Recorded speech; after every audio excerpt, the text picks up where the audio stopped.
Fique por dentro. Entrevista. E o tema de hoje, TDAH. Cuidado com o hiperdiagnóstico. Nem todas as crianças se encaixam no mesmo rótulo. E para falar sobre esse tema tão importante, a nossa entrevista será com a doutora Jéssica Amorim, neuropsiquiatra, pediatra e membro da Sociedade Brasileira de Neurologia Infantil. Doutora Jéssica, bem-vinda à programação da RTM Brasil. Agradeço a vocês a oportunidade de estar aqui, é um prazer enorme estar falando para esse público do Brasil inteiro, Brasil e mundo, né, que agora a gente está globalizado pela internet. Pois é, tem gente nos ouvindo, tem gente nos ouvindo no Japão, tem gente nos ouvindo na Suécia, na Inglaterra, tem tanta gente ouvindo. Isso é maravilhoso, né? Isso é uma oportunidade, a gente está falando de um tema tão importante, tão atual, como o TDAH, principalmente nesse pós-pandemia, onde as crianças saíram do clausuro, digamos assim, e foram expostas a muitas novidades e que não estão sabendo como agir, e daí esse hiperdiagnóstico de TDAH. Então, quais são os principais sintomas do TDAH em crianças, doutora Jéssica? Lembrando assim, existem critérios, não são sintomas, são critérios que obrigatoriamente devem ser preenchidos para você fechar o diagnóstico de TDAH. Não é porque você tem uma criança que é muito agitada na escola que a gente vai achar que essa criança é portadora de um diagnóstico de transtorno de déficit de atenção e hiperatividade. Lembrando, o TDAH é uma sigla que significa transtorno de déficit de atenção e hiperatividade. Você tem 3 tipos desse transtorno. Você tem o tipo misto, onde você tem os 2 sintomas, a hiperatividade e a desatenção. Você tem o transtorno predominantemente hiperativo, onde é aquela criança mais acelerada e mais agitada, e você tem um transtorno predominantemente desatento, onde você tem aquela criança desligada, sendo que esse critério, ele é mais, esse tipo de TDAH, ele é mais presente em meninas. Ele é mais difícil de ser diagnosticado, porque é aquela criança exatamente que não atrapalha, não incomoda na sala de aula, então ela é mais difícil de ser diagnosticada. Em relação aos critérios, é importante que essas crianças, para receberem o diagnóstico, elas tenham um número de critérios X, ou seja, 6 critérios de hiperatividade e 6 critérios de desatenção, em diferentes ambientes, na escola, em casa, na igreja, em festinhas, ou seja, essa manifestação clínica tem que estar presente em diferentes ambientes por mais de 6 meses. Então, uma criança que ela é agitada só na sala de aula, mas ela é tranquila em festas, em casa, na casa dos avós, em outros ambientes, ela não vai receber o diagnóstico de TDAH, porque preponderantemente ela precisa ter essa manifestação clínica em diferentes ambientes. E é aí que entra a importância do diagnóstico correto. Em termos de critérios para desatenção, o DSM-5, ele dá 9 critérios, mas basicamente é aquela criança desligada que não consegue focar em uma atividade por muito tempo. É uma criança que não consegue realizar atividades longas, não consegue prestar atenção na sala de aula, procrastina para iniciar atividades que exijam raciocínio, tem dificuldade de permanecer fazendo obrigatoriamente situações onde ela precisa ficar focado muito tempo. A grosso modo é isso. Em relação à hiperatividade e impulsividade, são crianças agitadas, as crianças que não conseguem ficar sentadas, que se mexem o tempo inteiro, que falam demais, que interrompem os outros, que não conseguem, fazem atividade muito rápido e vão oportunar o coleguinha. Então, é importante que esses critérios, que você tenha 6 critérios de ambos as sintomatologias, persistente por mais de 6 meses em diferentes ambientes. Aí você fecha o diagnóstico de TDAH. Qual é a minha preocupação e o que, não apenas a minha preocupação, o que a gente tem observado? Essas crianças vieram de 2 anos dentro de casa. Então, tudo é muito novo. São crianças que não viveram o ambiente escolar em sua plenitude. Então, são crianças que, quando o início da pandemia, tinham 3 anos e agora estão 6 anos, estão expostas a um ambiente onde elas não conhecem as pessoas, não conhecem o ambiente escolar e para elas é tudo novo. Não é? Muitas vezes você tem crianças que têm transtornos de aprendizado ou você tem como comorbidades transtornos comportamentais, e isso pode mimetizar o comportamento do TDAH. Por isso é importante a gente preencher esses critérios com bastante seriedade, nós isolarmos os casos, nós adequarmos, a gente, enquanto profissional de saúde mental, você ouvir diferentes informações, fontes de informação, você não pode se adequar apenas, fechar um diagnóstico apenas com a informação do que os pais trazem para você. Você tem que preencher também, é importante preencher esses critérios com informações de terceiros, da professora, dos avós, dos restantes dos familiares, para você poder conhecer essa criança dentro da sua essência e você fechar esse diagnóstico. É verdade. Doutora Jéssica, você falou uma coisa aqui que eu fiquei pensando. Você falou criança agitada. E acho que todos os pais ficaram desesperados, né? Porque criança agitada, toda criança, ou pelo menos a grande maioria, é agitada. Eu queria que você falasse sobre isso, sobre esse tipo de agitação e falasse o diagnóstico ele é feito com quantos anos? Você tem uma idade média para ter exatamente o diagnóstico? É importante, essa pergunta é muito importante porque é muito comum o pai falar, essa criança é muito agitada. Tá, mas ela é agitada por quê? Ela é agitada onde? Ela é agitada só na escola? O que é uma criança agitada? Ontem, por exemplo, estava no consultório, estava no ambulatório, não estava no consultório, estava no ambulatório, e chegou uma mãe com uma criança de 4 anos. De 3 para 4 anos, e ela dizendo para mim assim, não, porque vem com a escola mandou eu procurar a ajuda, porque ele é muito agitado. E aí eu fiquei pensando, a escola mandou procurar ajuda porque ele é muito agitado, porque ele não quer ficar sentado na cadeira fazendo folhinha aos 3 para 4 anos de idade. Essa criança tem uma vivência de ficar esse tempo todo dentro de casa fazendo o que era confortável para ela. Não é? Ela agora foi exposta, está numa escola onde ela tem que ficar sentada, escrevendo, fazendo desenho, e isso não faz o menor sentido. Aí eu virei para mim e falei assim, mas o que a escola espera? Não, a escola quer que ela fique sentada adequada a um molde. Mas cada criança tem um perfil, cada criança tem uma personalidade. E a gente tem que levar em consideração que essas crianças são as mesmas crianças desde o início do tempo. Antigamente, as crianças de 4 anos estavam soltas no quintal, brincando, correndo. Hoje, as crianças de 3 para 4 anos estão dentro dentro da escola ou estão dentro de um apartamento fechado de frente para a televisão. Certo? Então, o que é uma criança agitada de 3 anos? É uma criança que não consegue ficar parada vendo televisão? É uma criança que não consegue ficar sentada fazendo folhinha na escola? Ou é uma criança que queria estar correndo no quintal? Não é?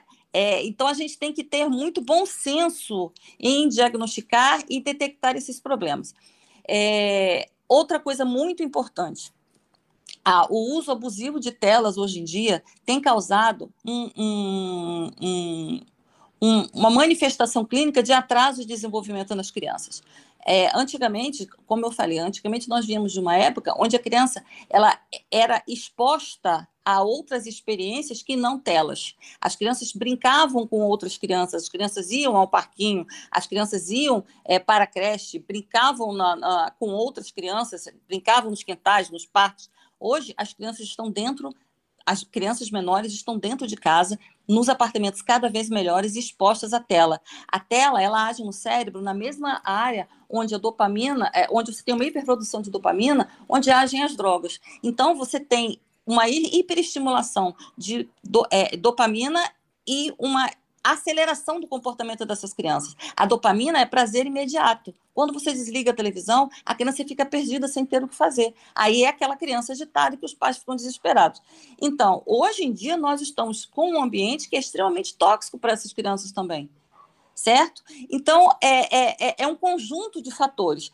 Eu tenho uma criança muito agitada. Tá, mas o que você está oferecendo para ela não ser agitada?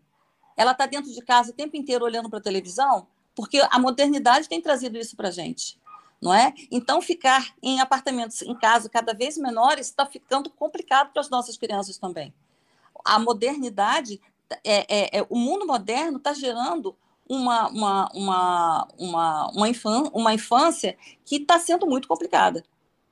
Eu acho que a gente vai ter que caminhar para repensar esses nossos valores e o que a gente vai fazer com os nossos filhos.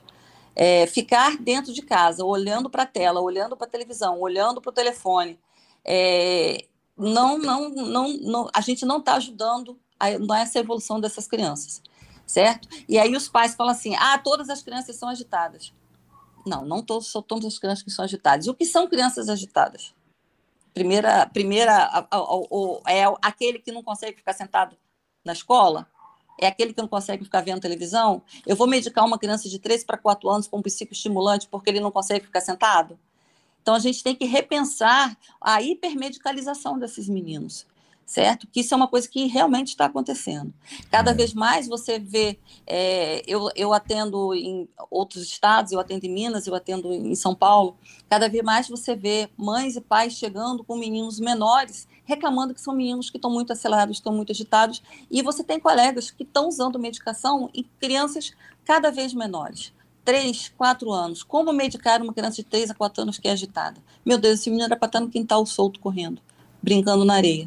Esse é o grande problema, doutora Jéssica, que hoje nós vivemos em uma sociedade em que a segurança fala mais alto, né? Sim, então, sim. O que acontece? Antigamente, eu ficava na rua até 10 horas da noite, eu só entrava quando minha mãe me chamava, gritava, filho, entra! Aí entrava para tomar banho, né? E ia dormir. Hoje, as crianças vivem dentro de casa. Muitas crianças não sabem o que é brincar de esconde-esconde, o que é um pega-pega, enfim, porque a gente fala que é garoto de apartamento, eu brinco aquele que solta pipa usando o ventilador, né? Que é para fazer o vento, que é para subir. Isso aí eu nunca tinha ouvido, mas essa é ótima. É ótima, né? Então, assim, aquela criança que mora em apartamento liga o ventilador para soltar pipa, porque não sai de casa. E outra coisa que eu percebo também é que antigamente eu quero aqui dar também o meia-culpa, tá? Nós tínhamos aquela história de que a babá eletrônica era a televisão. Hoje, a babá eletrônica é o celular. Quando você sai com a sua família e você quer conversar e você não tem que a criança agitada, entre aspas, porque é o jeito dela, o que a gente faz? Pega o celular, entrega na mão dela, deixa ela fazendo, vendo vídeo, jogando, para que você tenha momentos de paz. A minha filha, por exemplo, ela tem 6 anos de idade. Então, o que acontece? Ela fica no celular um bom tempo, né? A gente está diminuindo aos poucos. Eu tento explicar para ela o motivo que eu estou diminuindo o tempo do celular, porque isso não vai fazer bem para ela. Então, de uma maneira didática, lúdica, eu tento explicar para ela o porquê que eu estou diminuindo o tempo. Aí, quando eu tiro o celular dela, o que acontece? Aí eu viro o alvo. Então ela quer jogar bola, ela quer brincar comigo, ela quer jogar vôlei, quer correr. Ontem eu fiquei brincando no apartamento, acho que o vizinho de baixo só não reclamou porque ainda era cedo. Fiquei brincando de pega-pega com ela, correndo no corredor, ia pra sala, pro quarto, pra cozinha. A gente fez a maior festa. Aí eu tô cansado, sento, ela fala, pai, vamos, que eu tô cheio de energia. Aí eu falo, filha, mas... A minha já acabou, né? Mas eu sentei no sofá, ela falou, peraí que eu vou pegar um pouco de água pra você. Foi lá, encheu o copo com água, me trouxe. Bebe água pra você ter energia, pra você continuar brincando comigo. Tomei a água, levantei e saí correndo pra brincar com ela. Mas eu percebo que isso é verdade, que a senhora disse. Quando essas crianças elas saem do celular, elas saem do tablet, realmente elas ficam mais agitadas. Elas querem queimar essa energia. Ou elas querem brincar. Elas exatamente. querem ser crianças, né? Exatamente, elas querem brincar, né? E esse é o papel. Eu acabei de receber aqui uma mensagem de uma ouvinte nossa lá em Roraima, e ela escreve o seguinte, que, Cacá, como é incrível saber a reação humana quando o corpo fala, né? Acaba lendo, né? A reação do corpo. E ela diz que o pior é porque não se pode saber antes para ajudar os filhos. Né? Não tem como um pai, por exemplo, que não tem uma experiência, não tem, digamos, o conhecimento para diagnosticar, por exemplo, um TDAH, e que ela sente falta disso. Que pena que os pais, muitas vezes, não estejam preparados para poder definir ou para poder diagnosticar essa situação em casa. Sim, e aí isso que você falou é muito interessante. Aí você fala, você desligou o telefone e ela ficou agitada. Ela não ficou agitada, ela quer ser criança, não é?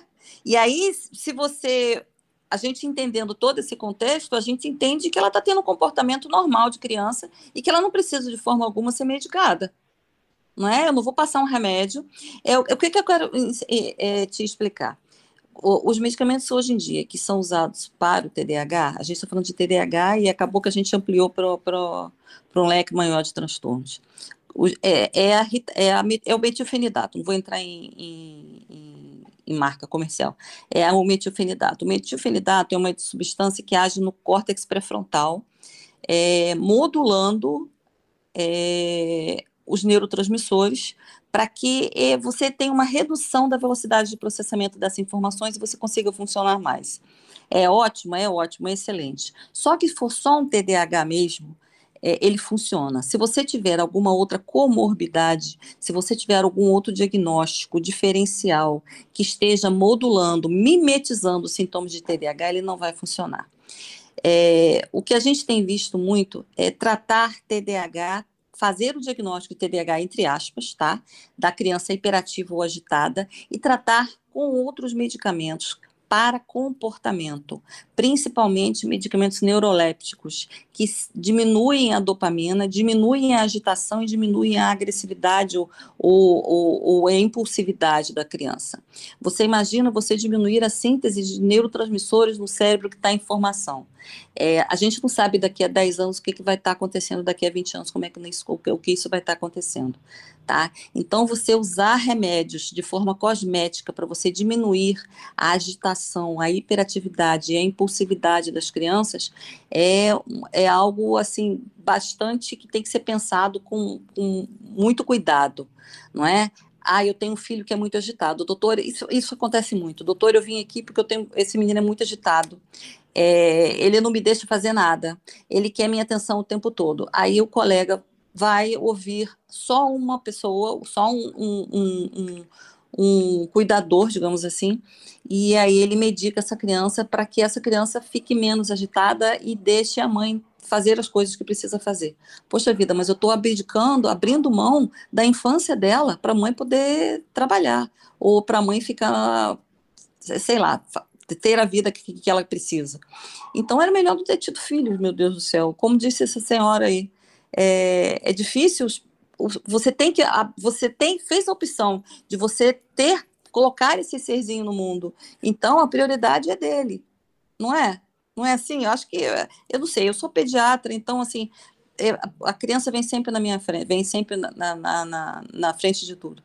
Se eu não consigo, se eu optei por ter esse filho, então ele tem que ser a minha prioridade, eu tenho que me organizar para eu conseguir fazer ele ter a melhor infância possível, para ele conseguir crescer e conseguir ser um adulto funcional.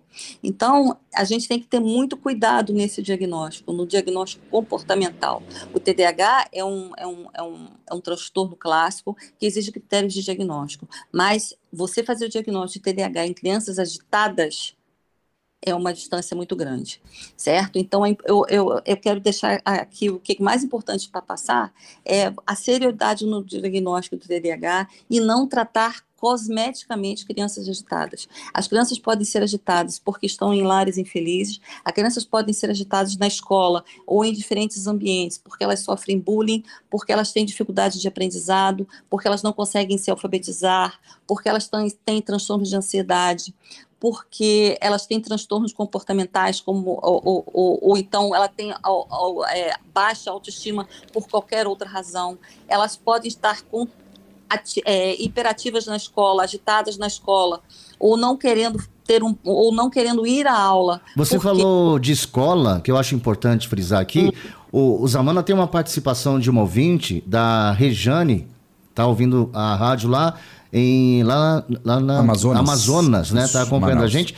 O que ela fala aqui dos alunos, Fabinho? Então, ela falou que é professora, né? E ela tem muitos alunos laudados com TDAH. Falou que às vezes os pais colocam na cabeça que os filhos são doentes e pedem pra gente facilitar as avaliações com eles. E tem também a participação do Cláudio, que também é bem importante. Ele falou que ele quer fazer um teste, né, para diagnosticar se ele tem TDAH. Ele tem 58 anos e ele fala que se considera um trapalhão. Ele falou que esquece das coisas simples, não consegue gravar número de telefone, mesmo na hora de anotar, letras, não consegue falar em público. Tem uma coisa bem legal na internet. É um questionário para diagnóstico de TDAH em adulto, Cláudio. Chama-se AS de salsicha, R de rua, S. É um questionário bem simples que ele vai preencher para um autodiagnóstico de TDAH. E aí você procura um profissional para te ajudar, porque o TDAH clássico, ele tem tratamento eficaz. O mais importante é a gente fazer o diagnóstico diferencial, principalmente na infância. Como eu estava falando e como essa professora falou, nós estamos hiperdiagnosticando. Nós temos crianças que têm problemas, sim, que precisam, são hiperativas e desatentas, sim, mas nós temos problemas com outros transtornos comportamentais que afetam o comportamento da criança, como eu falei, ansiedade, depressão, dificuldades escolares. Eu tive um paciente, até epilepsia com crises de ausência podem mimetizar TDAH. Então, o diagnóstico, deficiência visual, paciente com miopia de alto grau, a criança não consegue funcionar na sala de aula simplesmente porque não enxerga, gente. Então, você imagina, se essa criança tem um diagnóstico de TDAH, um diagnóstico errado, dado de forma equivocada, essa criança vai se arrastar pela escola. Uma criança disléxica é uma criança que não consegue ler. A dislexia é um transtorno de leitura, de aquisição de leitura. Essa criança, ela vai funcionar como um TDAH na sala de aula. Ela vai ser acelerada, ela vai ser agitada, ela não vai conseguir fazer as atividades, não vai dar paz para a professora nem para os colegas. Essa criança precisa de ajuda, não precisa de metilfenidato.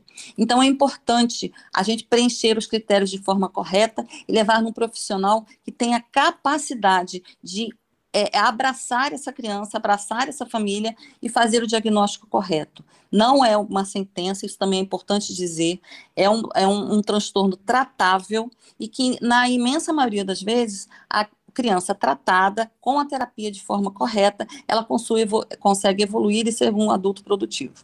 Então, a mensagem mais importante é o diagnóstico correto. Infelizmente o tempo passa muito rápido, tem muitas participações, muitas perguntas. A gente vai ter que fazer a parte 2 aí desse programa. Fiquem à vontade, pode me chamar. Eu adoro falar. O problema é que eu falo muito, não sei se vocês observaram. Mas falo.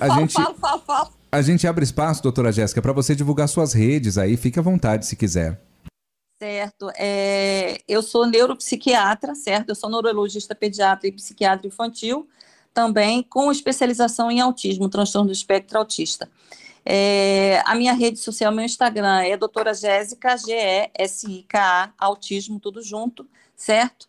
E meu telefone é o DDD 22, porque é estado do Rio, 992138234, a gente funciona só com Zap.